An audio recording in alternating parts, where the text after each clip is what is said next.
literacy. Yep. For having more clergymen, which is really good.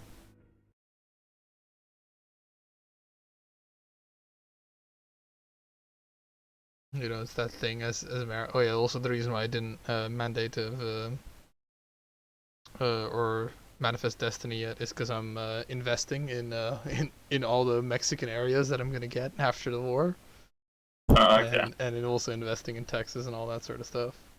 And I think they fixed it where you can like limit. You used to be able to like release Texas all the time, and then they just would always rejoin, so you'd effectively have no infamy limit. But I think they fixed that. Oh. I think they I fixed didn't. that though. Okay. I actually didn't think about doing that. Because yeah, the Texas will almost always apply to join. Uh, so yeah, but I think it only happens twice now. At least they've no longer like I've done it like once, and they've no longer applied to join again. Hmm.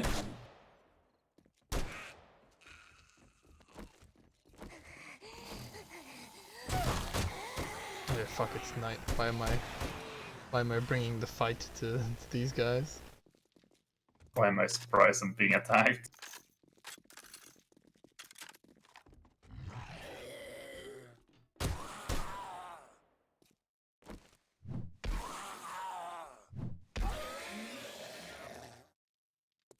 Uh oh. Fuck my life. Okay.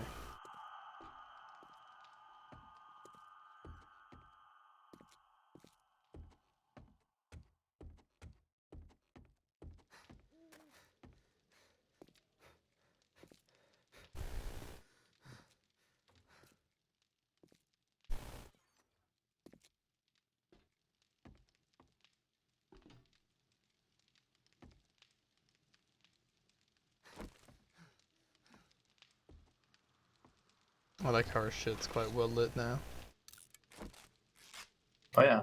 I wonder if I have the one I was thinking of. Okay, Nope. so I used the splint. It didn't fix my broken bone. Doesn't it like reduce the cooldown though? So it's But like 5. usually you get like a little thing that says your broken bone is healed or whatever. You get like a little the positive buff or whatever. Mm. And you haven't gotten that? No. Okay, that's probably not actually doing it then.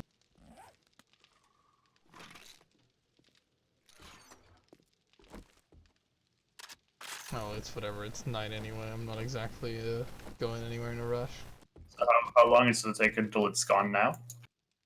3 minutes, but because the thing is, it happened like it worked before in this game, so I think it was just that splint that like fucked up.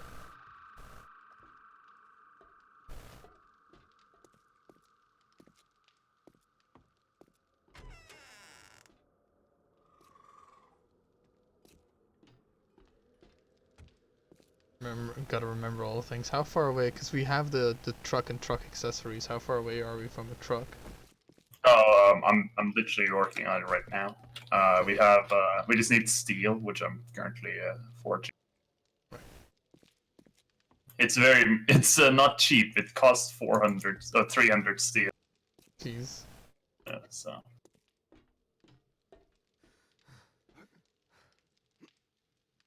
it's something.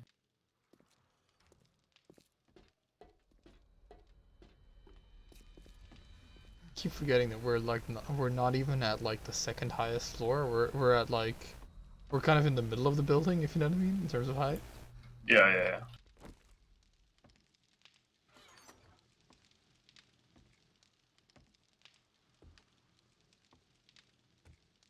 We are, and it's.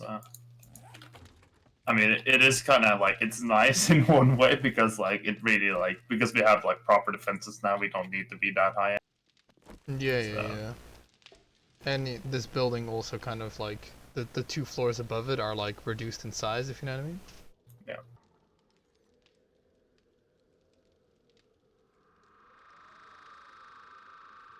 And it's kind of like decent because you wanna, I guess in our situation, you wanna expand well, I guess we won't even have to expand up. We can like just turn a floor upward. Like we can turn like the floor above us into like a very big farm if the need ever arises for that. But since they changed the way farming works, I don't know if that'll be necessary. Probably not.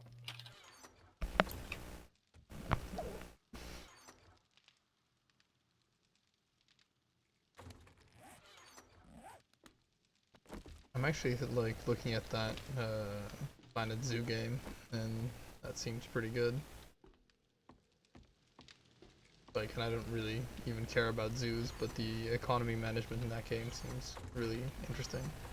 I only like watched like a tiny bit of it, and I was like, oh, it seems like a zoo game, which just doesn't pique my interest. But Yeah, no, normally it wouldn't either, but the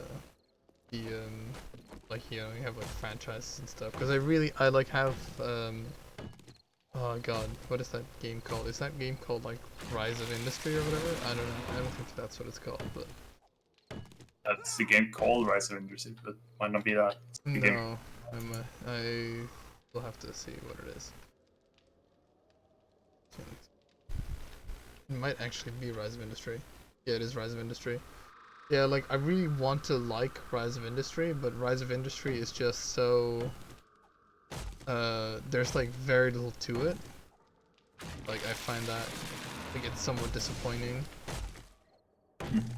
Like it theoretically has like all the elements, but for example, I find fucking Transport Tycoon Deluxe has a more interesting economy. And that's like not even about economy, that's literally just about transport. Transport Tycoon. Yeah, I think Transport Tycoon is a more interesting economy than Rise of Industry.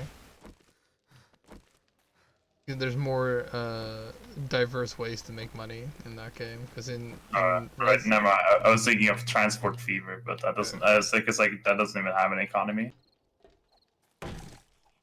but in Rise of Industry, the fucking just the way that like you have to set up the logistics and stuff. It's very like I don't know. Like I really want to like that game, but it's just kind of missing something. It's missing that like that thing that Factorio and like Transport Tycoon have, where you can set up a really efficient system and just spend a lot of money and time and resources doing that, and then get a huge payoff. Like there's no like huge fucking payoff in Rise of Industry, if you know what I mean. Hmm. At least not as much, because it's you're just placing buildings down that kind of like connect into each other, and you like yes you're rewarded for managing the logistics, but you don't do like large scale shit. At least I found.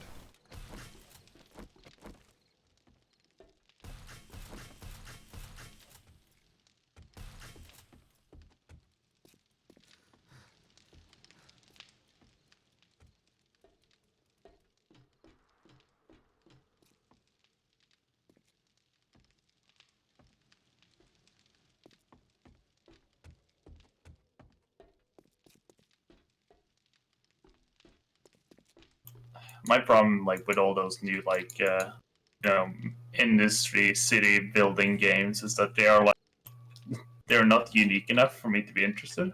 Yeah, I can understand. Or if they are, like I'm just not gonna like. I don't feel inclined to spend the effort to quote unquote learn it to find out if it's good. Yeah, no, I can get that for sure.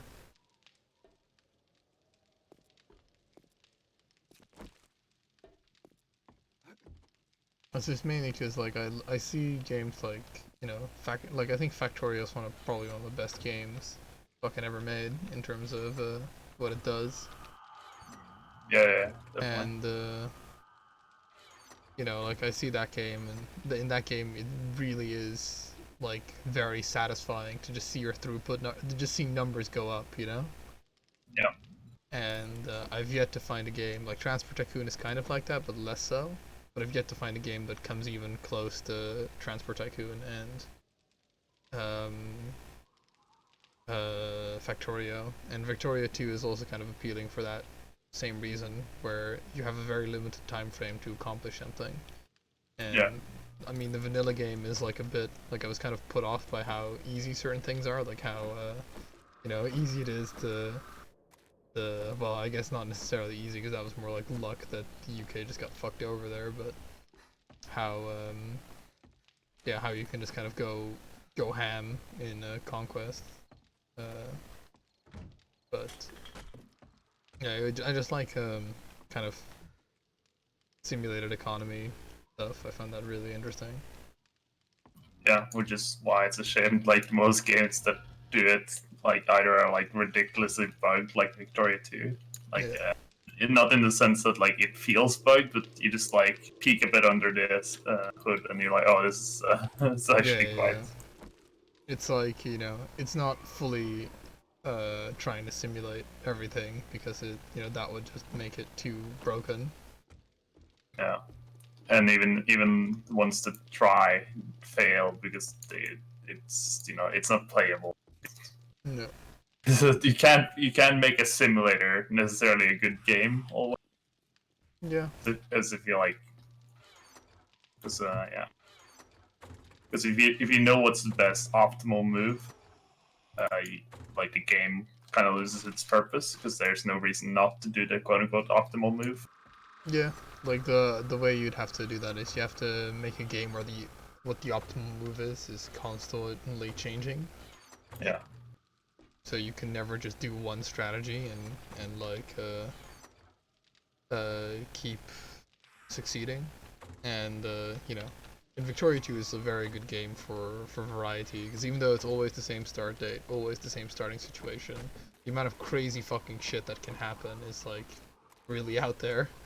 Like the UK somehow deciding that today we break our empire on Belgium 100 years ahead of schedule.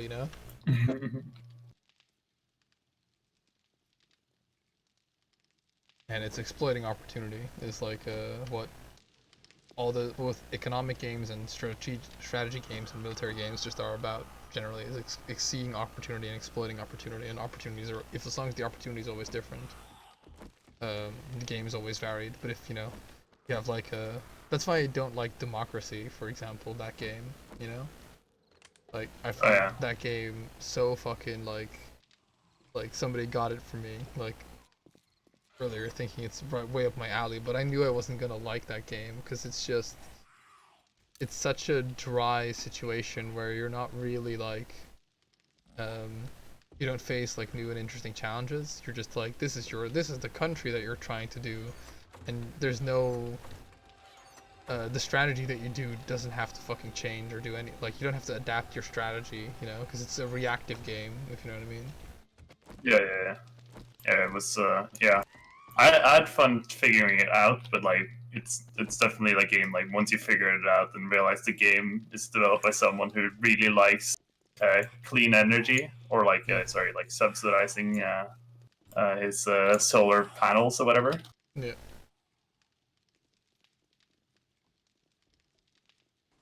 Yeah, and it's games like that's like the way those are the type of economic games and strategy games that are incredibly boring, where one overarching strategy trumps all, and the situations just don't change significantly enough.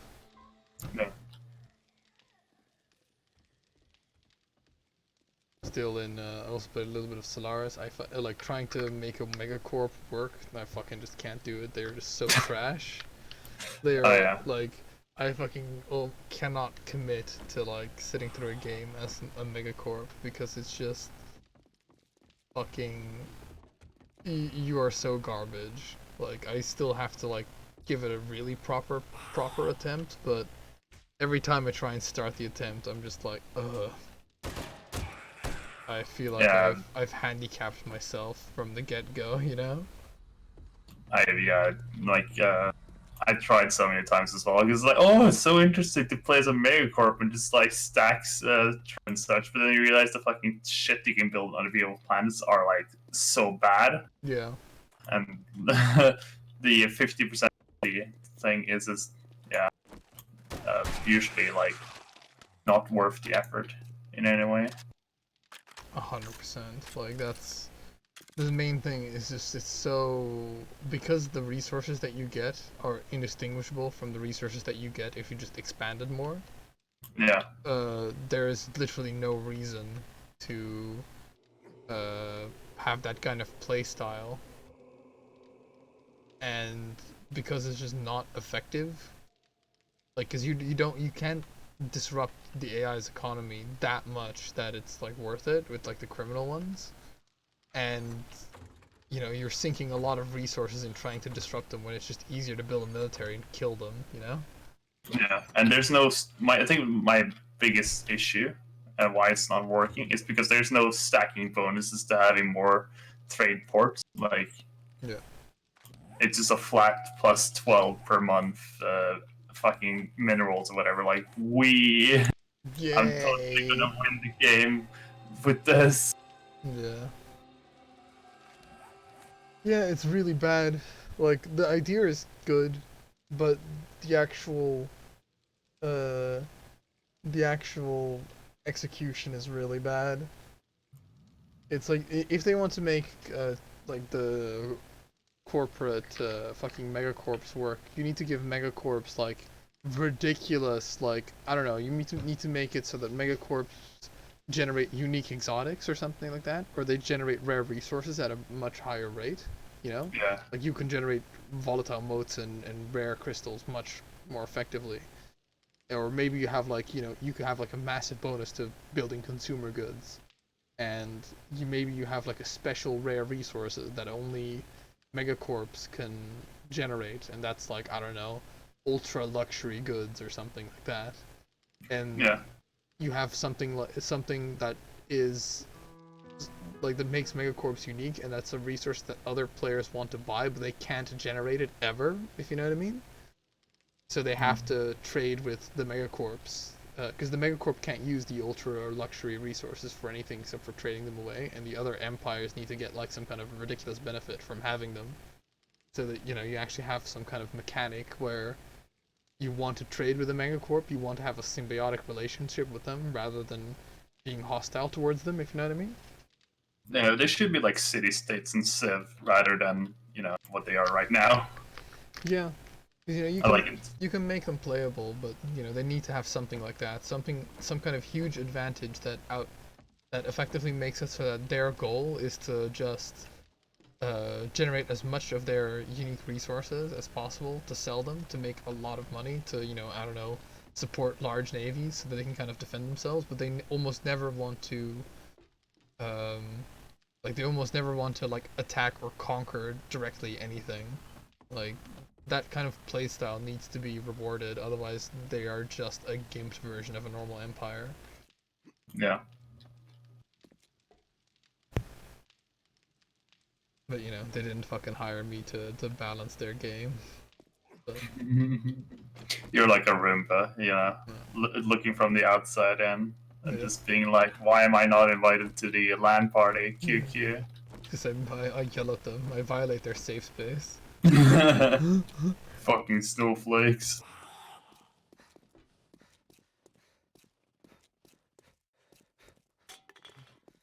It's it's like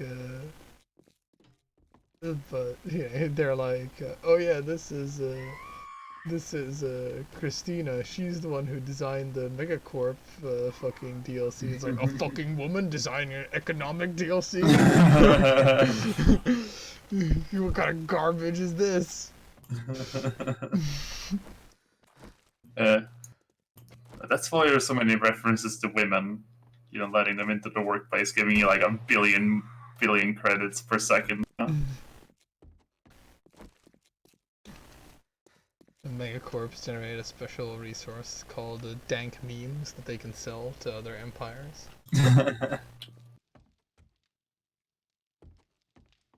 It gives Is them it? empire-wide happiness, like plus 20, or it gives per planet that has access to dank memes gets like 20% increased happiness or stability, whatever that mechanic is now. Yeah, but much less unity. You get like a penalty. Oh yeah, no, it gives ethics diversion. Yeah. Where the fuck is the motorcycle? I don't know. Oh, is it outside the building now? Did you park it in the garage? And you usually always park it in the garage. But I think it's outside the building now. Alright, well. So waddle my way towards the outside of the building.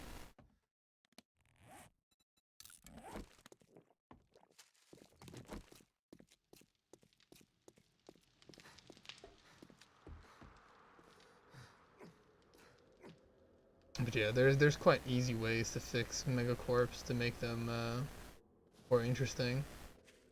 Like just by making them have like, you know, unique buildings or whatever that only work if they're the megacorp government, you know, so you can't just like take them over or anything. Yeah. And those buildings are just more efficient or just generate more special resources, and suddenly you want to trade with them, and suddenly they have something to do rather than just like sit there and get fucked in the face. I think they'll just be they need a buff same way like you know what are they called, like oh my god, the fucking hive minds Yeah. should not be a worse version of robots, you know. Yeah. But at least with hive minds, they kind of are and they kind of aren't. You know, like they are. You know, I describe them as a worse version of robots, but because they use food, which is like a more preferable thing than energy, and also they generate population faster. So they have like a couple of benefits. But yeah, you know, like I think hive minds aren't too bad anymore. Like they used to be really bad, but I think they were buffed like a while ago. I think they're probably my favorite to play as right now. I think lithoids are gonna be my favorite. Because it's like all the things of like a normal empire, but they don't need to use food. They instead use like minerals, which you might think is bad, but it just means you can focus your whole like lower end economy on minerals. So I find them really good and really interesting. Well, really interesting. I find them pretty interesting. Like their mechanic of like they generate a resource passively. It gives me a reason to play egalitarian rather than authoritarian. With Really, do you like mostly play authoritarian? Yeah. Is slaves that good? Yeah. Dude, they are fucking ridiculous. Livestock slaves. Like once you have livestock slaves, you can generate so much food that like fucking, oh my god. I have some screenshots of my incredibly overflowed like screenshot library. Because they take up like almost no space, right? Like so they take up like maybe like you know, a fourth of like a space. And if you breed them so that they are you know, delicious or whatever the hell, they'll generate like 14 food for one guy, which is like almost as much as if somebody was working a farm job, and they require no building to work in, and they take up like almost no population. And once they're like made docile, but even before that, they're really good. Effectively, once you have a population to eat as authoritarian, your food worries are forever over, and you just need to always keep like a part of your population as like livestock to feed your population. And that's how I play, and that's honestly way better.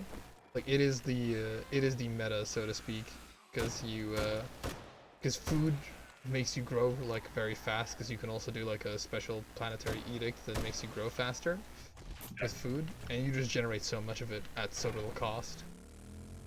It's really good.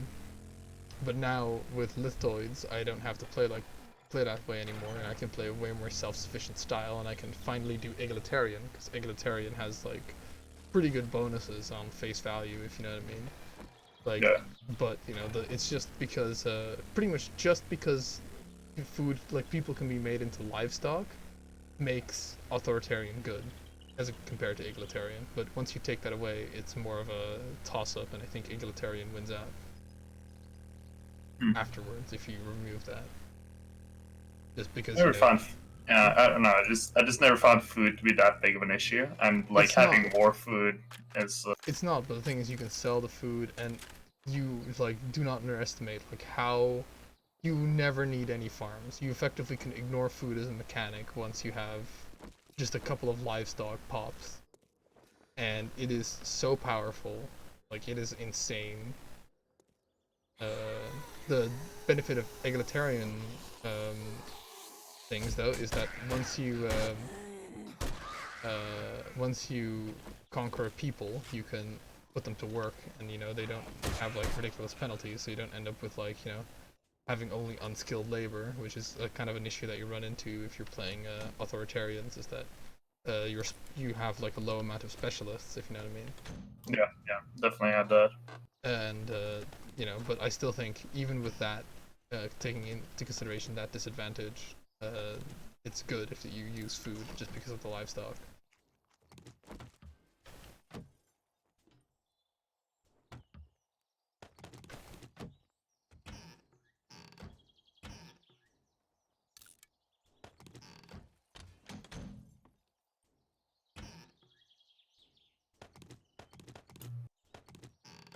I mean, it definitely made Stellaris better than it was at the start, but my God, I can't believe how they like they must have not play tested mega corporations at all.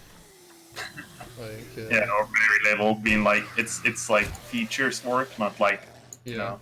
does it work in balance? Is this like fun to play against like another empire? Oh, maybe they figured it out, but then they were like, well, we cannot like not have this now because felt very tacked on because they never mentioned Megacorps or anything like that until they announced the expansion, which was like a month before the thing came out. I was like, oh, by the way, this is called Megacorps and there's Megacorps and so on. I'm like, Yeah, okay, well, it has like some unique features, like the building stuff on other people's planets. I think that's a pretty good mechanic.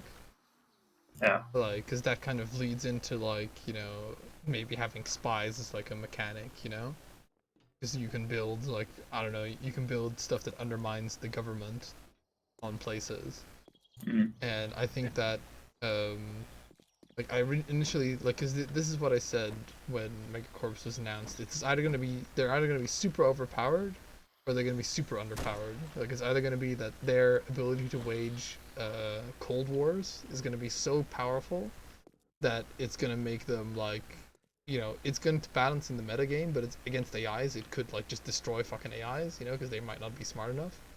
Mm. But it turned out that they were just super underpowered. So I was worried for not.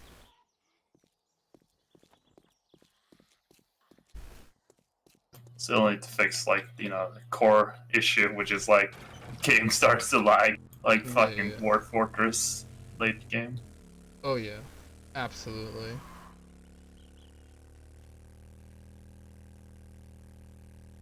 Like, I love that they're talking about tech debt in the fucking EU4, but I didn't realize it's like not the same. But like, it really feels like if there's any game that has like technical issues that it's working on, it's not EU4. Yeah, yeah, yeah. EU4 is pretty solid. Like it's just a solid experience. The main thing and why I don't fucking play that game more is because every fucking time I get even remotely into a fucking campaign, they announce a new thing, and I'm like, okay. Well, they said they wouldn't do any until the European expansion, which is coming out sometime next year. Well, I got like whichever one was after Mandate of Heaven. That's the newer one. So they haven't. What? They didn't release any DLCs last year, right? Or this year? Maybe they Sorry. released a patch or something. I'm not sure, but they Yeah, like they've done a patch this year. all I remember is that it was like a patch that I think invalidated my Iron Man process on my like HRE France game, and I was like, eh, I am just so not fucked to like, because I like to play games. I like to play a lot of games very briefly, if you know what I mean. Like, there's very few games that I can marathon, and the only games that I can really marathon are multiplayer games, or like, when I first have a game and I kind of want to explore all the things in it. Yeah.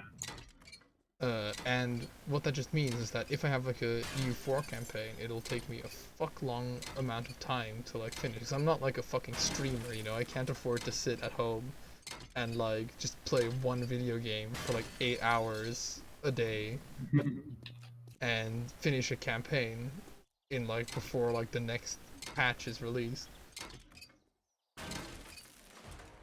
And so then when the next patch gets released, I'm just like, well, fuck, I guess I need to party up. Oh, right. Like, well, fuck, I guess I'm dead. Or like, I guess I have to start again. And that's also why I'll never get the World Conquest in EU4, because it's just so much of a pain in the ass, and by the time I get even remotely close, it's already like another, it's pretty much like a half year, you know? I watched Flory Worry playing, and he just commentating his gameplay, and I'm just like I don't care if this is like the optimal way to play, and so on. It just feels really dumb at this point. And for me to learn this stuff would be like, well, it's not the game I grew up with. Yeah, no, I definitely don't play EU4 like the optimal way either, but I think they don't have that many super cheesy things in there. Yeah, At least I don't remember. I don't particularly remember anything being like motherfucker. I like in order to be competitive, I have to do X. You know, which yeah, used to be a big thing about like doing the fucking stupid cycling diplomats thing, and stacking like ridiculous fucking core creation costs. And I'm so happy tag switching is fucking out. Like holy shit. Like yeah. that gave me ultra cancer. The like, oh fucking, have you tried just tag switching constantly? And I'm like, fucking kill myself. Yeah, I started this game as like Tibet, and now I'm ending as Great Britain. Although, like, I fucking so many people in CA like embeds are like, oh, it's a fucking shit thing that they did that. And I'm like, okay, Yeah, I don't understand. Like, I honestly, like, they made the game so much easier, right? Like, so you don't need the tag switching remotely even close to do World Conquest, right?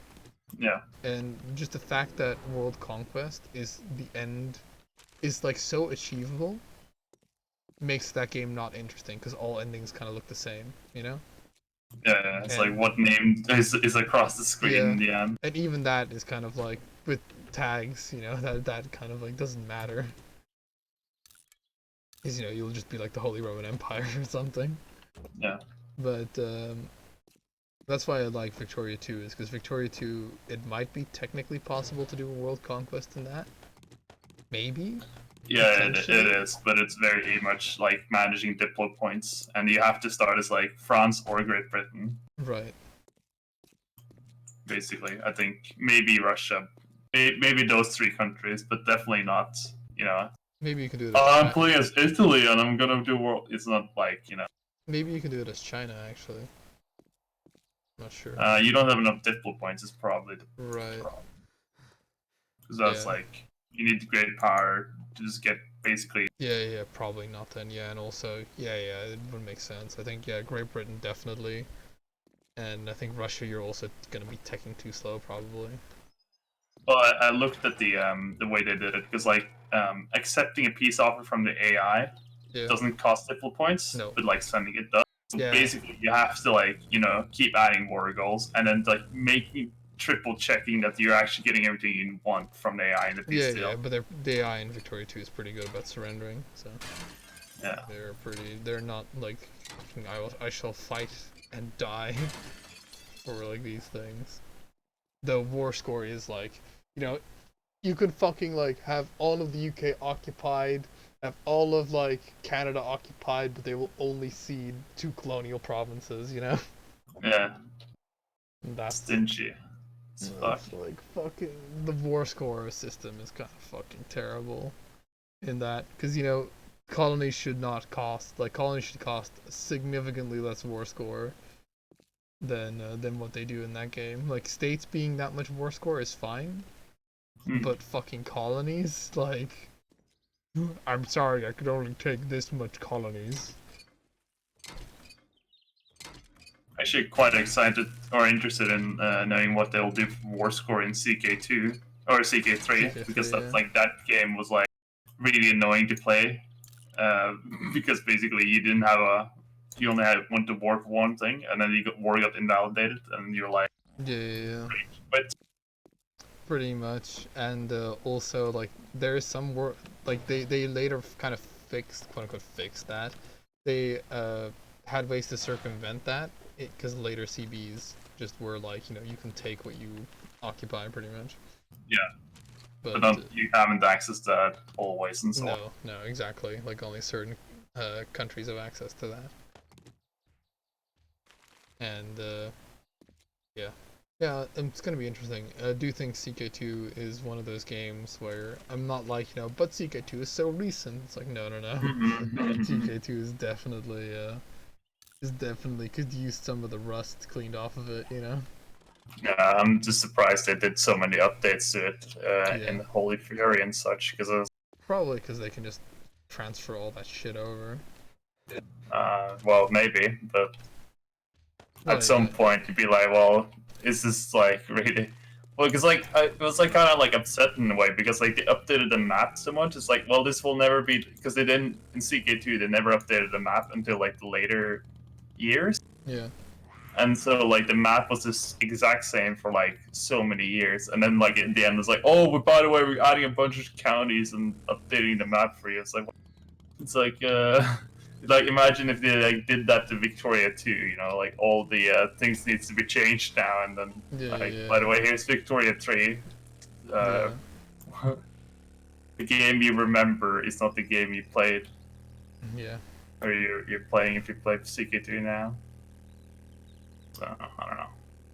Yeah, I just found that all the all the nations in like the fucking like I'm happy that they're doing CK3 because the fucking balance in CK2, there is no balance. What the fuck is it? Like No. just some CBs are so powerful compared to others. Like some religions are so powerful compared to others. You know, you're just like, what the fuck is happening? I guess my religion lets you just like it's like the Uno fucking reverse card of like religions. It's like, yeah, I can I have polygamy and I can do a conquest and you know, fucking what does your religion let you do? My religion does nothing and Fucking Reformed Hellenic is probably like the best religion in the game. is it really? Yeah. Just because you can make it custom or Yeah, and the base attributes from Hellenic are so good. Like the things really? you can change with it, yeah.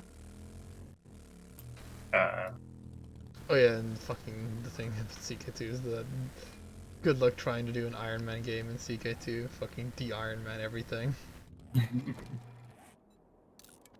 CK, no. And there's no way to fix it once it's been de-Iron Man. You're just fucked. Like I really went fucking ham looking for ways to fix a de-Iron Man game, but it wasn't possible.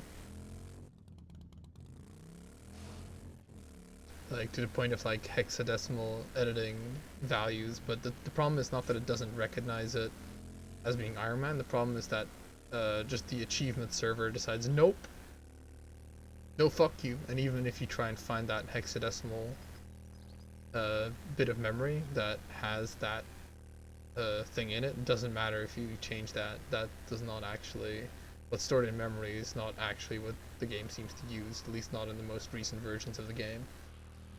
So it's just fucking like, it's ridiculous. It's so dumb. It's better, you know, anti-piracy protection than Yeah, their holy shit. game.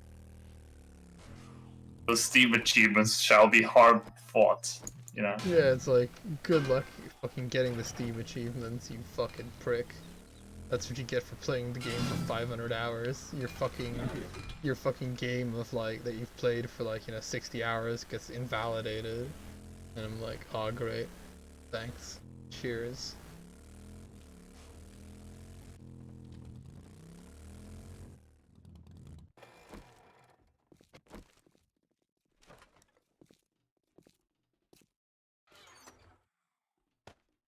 Oh yeah, and also the authoritarianism. in ZK the CK2 authoritarian strat, where you own everything directly. Oh yeah. It's like there's one man in this country and it's me.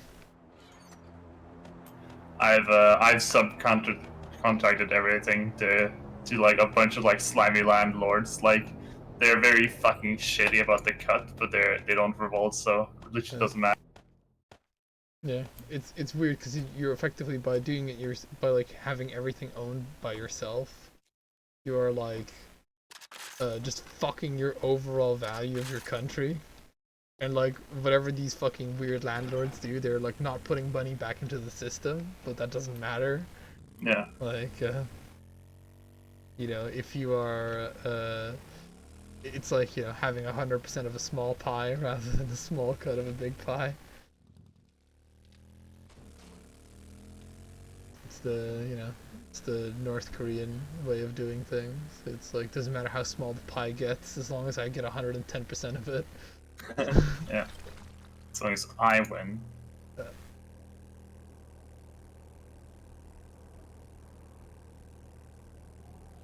I also quite like Superpower 2. Like that's actually really, it is exploitable as fuck because of like just the way you can trade for, you can sell your own land to people for like stupid amounts of money. And you can Yeah. sell tech to people. But if they just removed that or made that like um, make more sense, then that game would actually be really fun. Yeah, and there's some like Victorious 2 style bugs in with the economy though. Like what kind? Uh, I think again it's the interest. If I remember correctly, like interest is not counted correctly, and pop growth is weird for sure.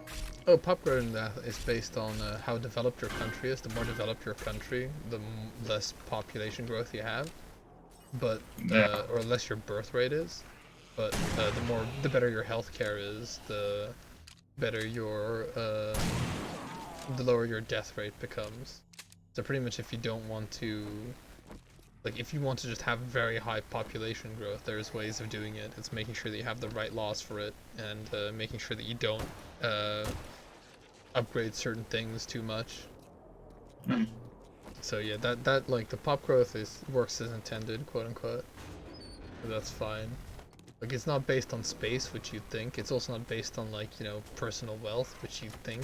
It's just based on like uh I'm pretty sure it's Human Development Index and maybe some other factors, but it works. Like how the way it works is in the manual, so.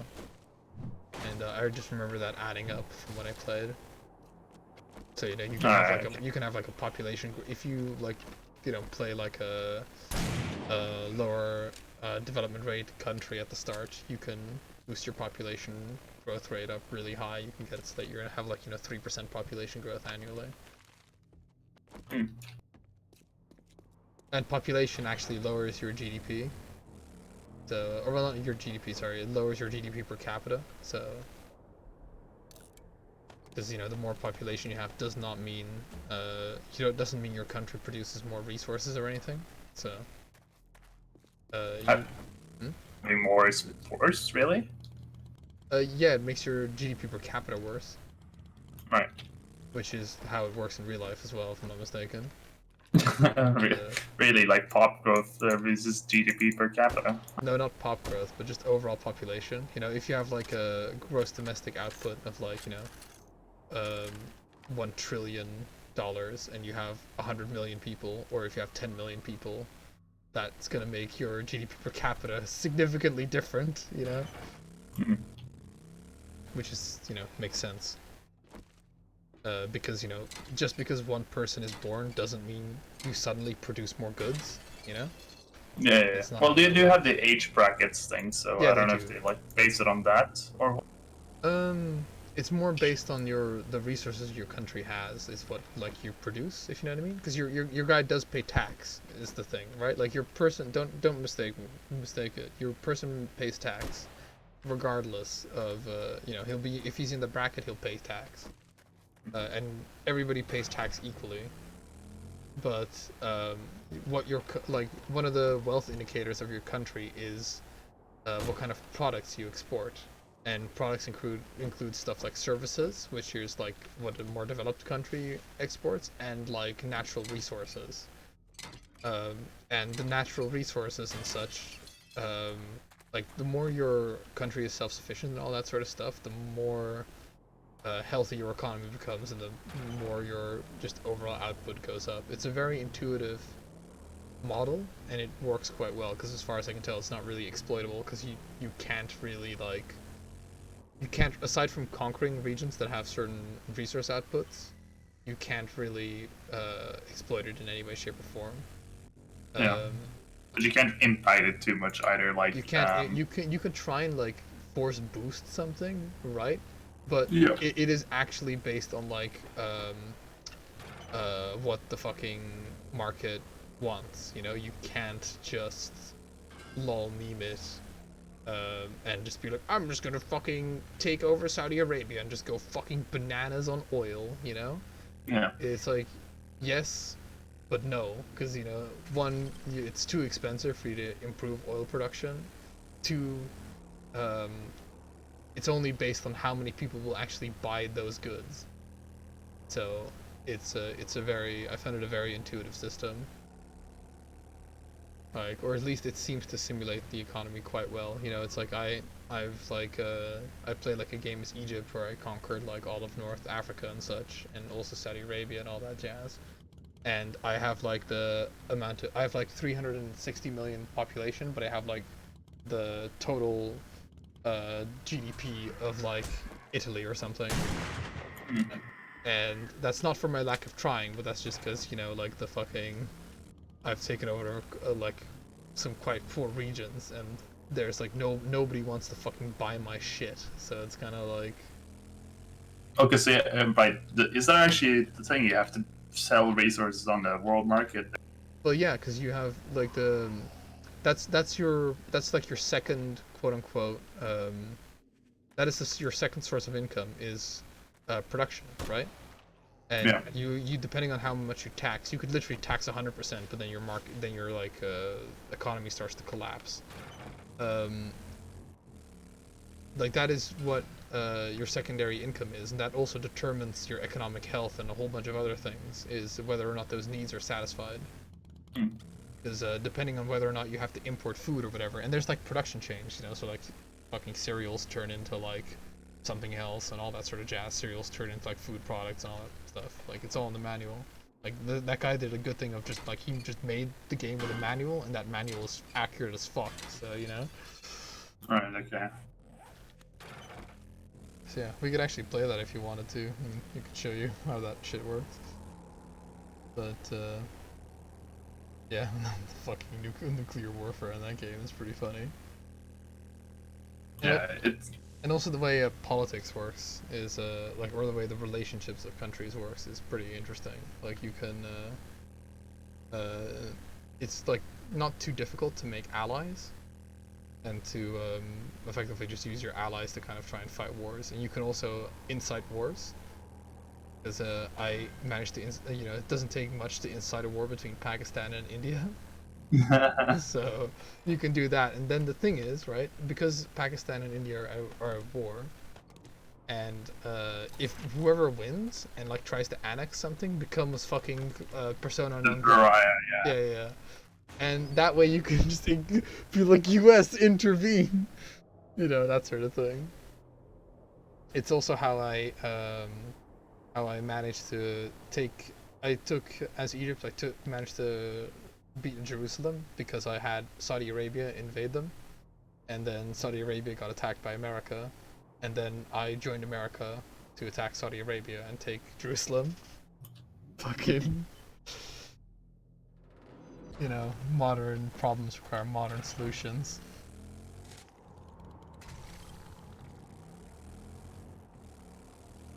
The enemy of my enemy beats up my enemy. Yeah. The only downside is like that. It is a little bit exploity the game, like or all quite like It's trade. very exploiting. Holy shit. Trade is a lot exploity. So like, fucking, you just sell like even when I'm at war with America, I can just sell my African territory to America. Yeah.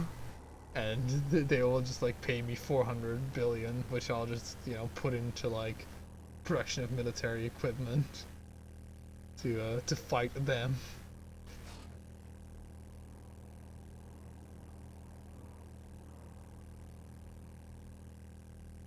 Yes, but if they just like I think if they just the easiest way to fix it is just remove that kind of trading system.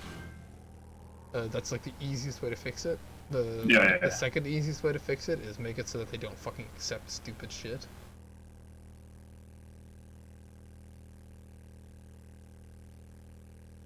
I think just removing it is because like in what world? Maybe between players, but probably between players it's fine. But like in a normal gameplay, you don't want it ever.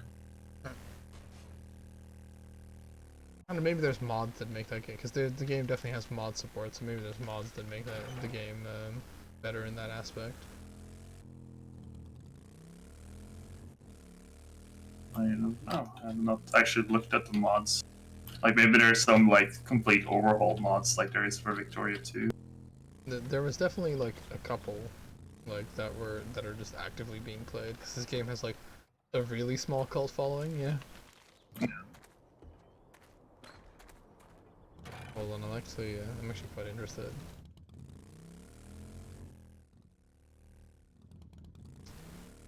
Cause oh yeah, another funny thing is like, cause I think like I also played as Germany for a bit, and as Germany I violated my nuclear non-proliferation or whatever the fuck, so everybody just hated the shit out of me, which means that people would attack me, but because they would attack me and I would be the defender, they wouldn't like the game wouldn't really mind when I like occupied them, and just kind of like just sat there occupying, because that's also one of the ways to like actually conquest in that game is to not immediately annex something, but just to occupy it until like the heat kind of dies down, and you make sure that the people that you don't want to war with, specifically like America, are not going to attack you. I mean, like modern day, like makes a lot of sense. But it is like kind of like it does feel like once you go like past a certain point, you are just like there's no point not just like I don't know massacring everyone, because like the people who are going to declare war on you will declare war on you. Yeah. You just have to and like very little warning. Yeah, you just have to like play the political game, which once you kind of know how that works, it's pretty fun, because you can get yourself a nice web of allies, and then you can have like a decent alliance war, and that's actually really funny to play. Because as Egypt, I had Turkey and Saudi Arabia as like my two allies to just kind of like fight all my little battles in the Middle East. And the nice thing is like allies will just like they will kind of stand by you until you like piss them off super much, which eventually they'll leave because you'll be like too much of a warmonger. But to that end, I had like as Germany, I had like the Netherlands as my ally, and like they got occupied by China. It's pretty good. But yeah, there's definitely some interesting things to do in that game. Like I still have tried to like decommunist China and see how that works. And it does, I hope. I don't know how that works. Yeah, I've never tried it, but I haven't like trying to see if you like completely ruin the world economy by doing that or not. Because because the thing is, because you're a communist, right? You are like effectively negative. You're effectively invisible on the world market, because your people don't require a lot of resources, and you don't produce a lot of resources, and you try and make sure that your state production meets demand. But once you fucking privatize, suddenly it's gonna make everybody else rich, Right. So that is something to take into consideration.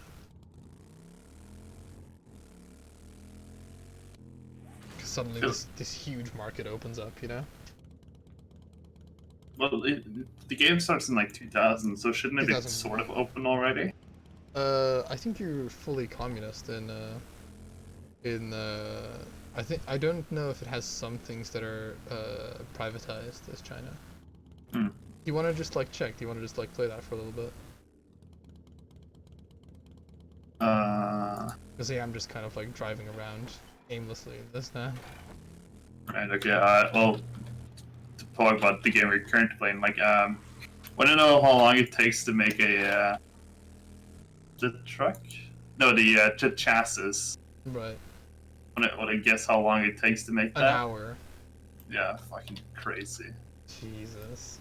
And the thing, I made a second forge, and lots of bullets being made basically as well. Like I need to get a second workbench up and going, and then I need to take the traits that allow me to trade with the better barter. Because the trader will have like shit. I kind of like realize this is in a single player game. It's like the trader will probably be the best bet for getting the stuff we don't have yet. Yeah, that's why it sucks that we're so far away from them.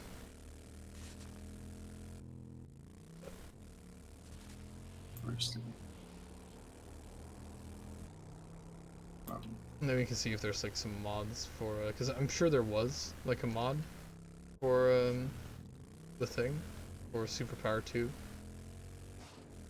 And that might fix the trade thing, but otherwise we can just, you know, because you can see when somebody trades, so you can just be like, well, you know, we're just not gonna do the ridiculous trades, you know, we're not gonna fucking go stupid bananas and like, I'll just sell, I'll fucking sell my capital region to the US. I've solved how to I've found out how to fix our economy, guys. Running for presidency. All right, half of you are now American citizens. Congratulations, as I leave in my diamond-encrusted private jet.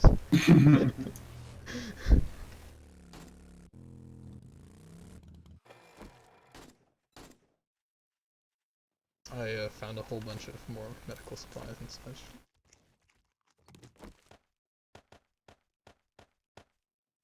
Because I've just got like a real hankering to play something more strategic. You know what I mean? Yeah, for me it would be like Stellaris, but it is knowing. Well, it's gonna be like the Federation thing, you know? Yeah, but just knowing like how. But what do you mean, like the Federation thing? Well, the Federation expansion is coming up, so. Well, it'll be a while away, but like it's more like the issues the game has sort of like makes it like not super interested in playing it. Yeah, the start is not interesting at all. I find their stars. Like you're just kind of like, it's the whole scramble for Africa, but scramble for space. Yeah. And then you barrel into some AIs.